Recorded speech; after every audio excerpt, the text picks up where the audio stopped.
Бүгін біз қазақтың белгілі ғалымы, ұстаз, абайтанушы, жазушы Мекемтас Мырзахметұлы туралы әңгімелейміз. Ол абайды терең зерттеген, қазақ әдебиетіне көп еңбек сіңірген құрметті тұлғалардың бірі. Мекемтас Мырзахметұлы 1930 жылы Түркістан облысында Қоңыр ауылда дүниеге келді. Бала Мекемтас өте еңбекқор, оқуға ынталы болып өседі. Жасынан кітап оқуды ұнатқан, жазуды, ойлануды жақсы көрген. Мектепте жақсы оқып, барлық пәннен үздік атанады. Әсіресе әдебиет пәнін ерекше сүйеді. Ол абайдың өлеңдерін оқығанда, оның әр сөзінен терең мағына тауып, абайдай болуды, елге пайдасы тиетін азамат болуды армандаған екен. Мектеп бітірген соң, ол Қазақ мемлекеттік университетіне түседі. Университетте білім алып жүріп, абай шығармашылығын терең зерттей бастайды. Ол өз ұстаздарынан көп нәрсе үйреніп, әдебиетке деген махаббатын одан сайын арттырады. Университеттен кейін Мекемтас ағай ғылым жолына түседі. Ең алғашқылардың бірі болып, абайтануды арнайы ғылым ретінде дамытуға атсалысады. Ол абайдың өлеңдерін, қара сөздерін, оның өмір жолын, дүниетанымын терең зерттеп көп жылдар бойы еңбек етеді.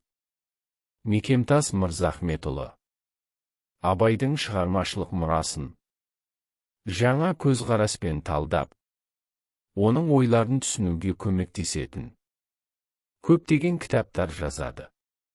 Оның еңбектері бүгінде мектептер мен университеттерде оқытылады.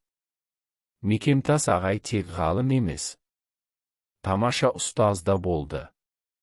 Ол көптеген студенттерге сабақ беріп, оларды білімге, еңбекке, әдебиетті сүюге үйретті. Оның шәкірттері бүгінде елге белгілі азаматтар болып қызмет етіп жүр. Сонымен бірге, ол елінің мәдениеті мен тілін қорғау жолында да еңбек етті. Қазақ тілінің мәртебесін көтеру, ұлттық салт дәстүрді сақтау, жастарға дұрыс бағыт беру, оның әрқашан басты мақсаты болды. Мекемтас Мырзахметұлының еңбегі ел тарапынан бағаланып, көптеген марапаттарға ие болды. Бірақ ол үшін ең үлкен марапат қазақтың абайды терең түсінуі және ұлт мәдениетінің дамуы еді.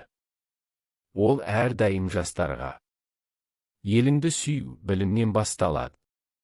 Абайды оқысаң өзіңді танисың, деп айтып отыратын. Балалар, Мекемтас ағайдың өмірі еңбекқорлықтың, білімге құштарлықтың ең жарқын үлгісі.